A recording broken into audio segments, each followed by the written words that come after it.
pasasalamat sa pagsama ng lahat sa ating Brilliant Awards 2023. Kaya naman, binuo po namin ang lahat ng ito para po sa inyong lahat. Before I start, gusto ko lang pong magpasalamat kay Lloyd dahil nakatayo ako sa harapan niyong lahat. And I just came here from the hospital. And alam niyo naman po siguro, and aware ko po kayo sa kalagayan ko po ngayon. At kanina, sumilip po ako dito sa rehearsal.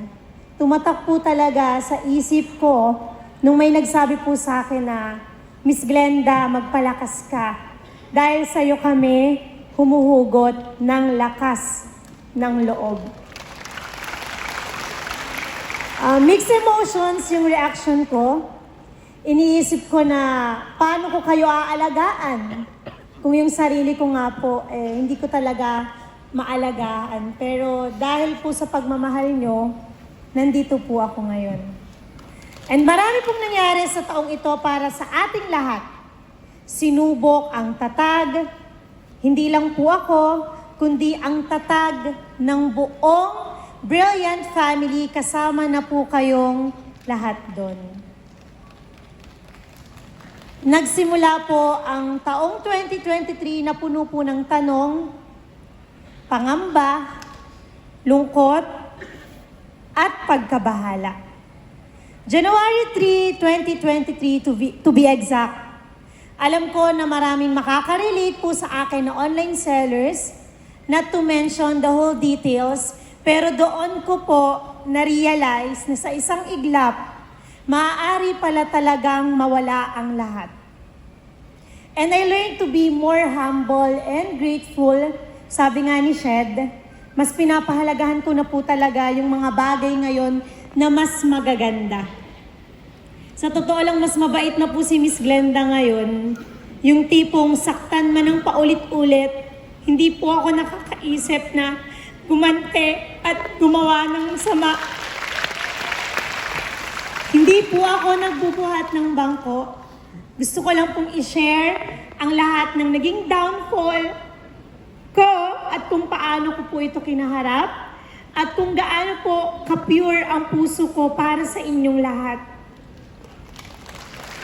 Pinakamahirap at pinakamasakit, ayoko sanang i-share, pero sabi ko nga, sa sobrang open na po ng buhay ko sa inyo, at pamilya naman po tayo, I think everyone needs to hear this.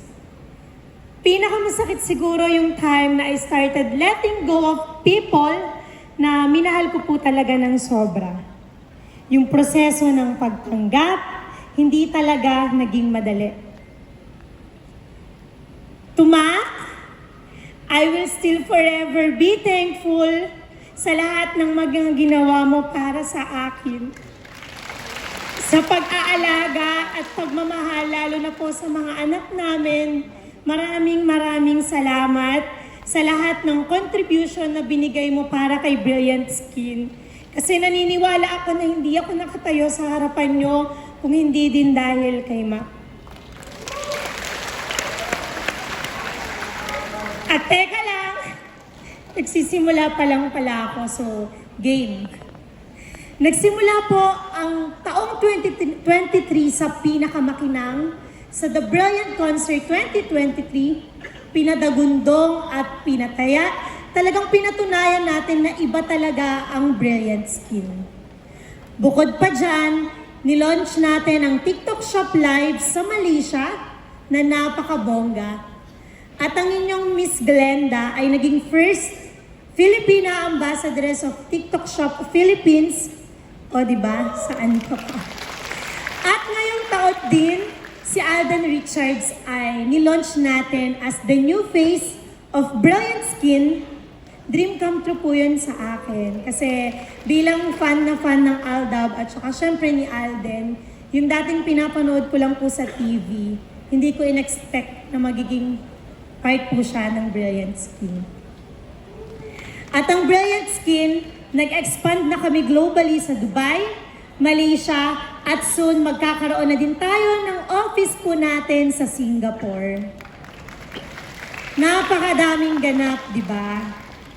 At hindi ko din alam kung paano, saan, bakit nangyari ang lahat ng yan. Pero ang alam ko lang, nagawa namin itong lahat ng dahil po sa inyo. Patuloy kaming nagsisikap para po sa inyong lahat. Alam namin ang mga sakripisyo po ninyo, kaya kailangan po namin yung tapatan. Tapatan ng sipag, tiyaga, at buong pagmamahal. At dahil nakatungtong ako sa entabladong ito, this only proves na kahit po anong iba to sa akin ng mga tao, solid pa din po kayo. Iba po kayong magmahal at sumuporta. Kaya asahan nyo, hindi ko sisirain ang lahat po ng tiwala na ibinigay niyo po sa akin. Grabe, no? Kahit pala gaano ka ka-open at kahit gaano ka katatag, minsan sa buhay po natin, dadating na susubukin ka ng panahon. Lalo na ng fake news ang kalaban natin. At nakabuwis ang buhay ko, pati na ng mga anak ko. Kaya salamat, Lord. Ilang beses mo na akong niligtas. At nagpapatunay na kapag wala ka talagang ginagawang masama, hindi ka niya talaga pababayaan. At sa totoo lang po, nakikita niyo naman lahat ng updates ko kung gaano ka busy lahat po ng ginagawa namin para kay Brilliant Skin. Pero ang nakakalungkot, minsan napapabayaan ko na po talaga ang sarili ko. Last weekend, na-hospital na po ako dahil sa sobrang pagbi-bleed. Ayaw na po akong pagtrabahuhin ng lola ko po at saka po lahat ng nakapaligid sa akin. Pero after 2 days, talagang ratsyada na naman tayo, syempre holiday season, Christmas, pinilit ko po talagang lumabas. As in, nakikipaglaban po ako na kung ano-anong ini-inject sa akin, pero sabi ko po, lalabas ako kasi kailangan ko po pong tapusin ang trabaho. Kaya kagabi, sinugod po ulit ako sa hospital, kakalabas ko lang po kanina, tapos dumiretso na po ako ng rehearsal. So, ganun po yung dedikasyon ko para kay Brilliant Skin. Grabe po yung, hindi ko po ma-expect hindi ko po ma-explain kung bakit ko po ito ginagawa pa rin until now. Kasi kung pera lang po ang pag-uusapan, ang dami ko na pong realization na mas mahalaga po ang oras ko sa mga anak ko. Pero paano po ako hihinto? Paano ako magpapahinga kung nakikita ko kung gaano nyo mahalin ang Brilliant Skin? At gusto ko lang pong sabihin na hindi lang po ako ang nagpapatakbo ng Brilliant Skin. Kasama na po dyan ang aking mga staff na sobrang sisipag. Isa rin sila sa inspirasyon ko kung bakit grabe po ang pagsisikap ko. Tumay inang, sa pamilya ko, salamat sa palaging pag-aalala nyo para sa akin. To my MG and to my MB, mahal na mahal kayo ni Mami para sa inyong lahat ng ginagawa. At sa lahat po ng staff namin, Miss Glenda's team, salamat sa lahat ng pagmamalasakit at pagmamahal nyo. Marami pa sana akong gustong sabihin, pero marami pa po akong sorpresa para sa inyong lahat sa ating Brilliant Awards 2023, the brightest of all time.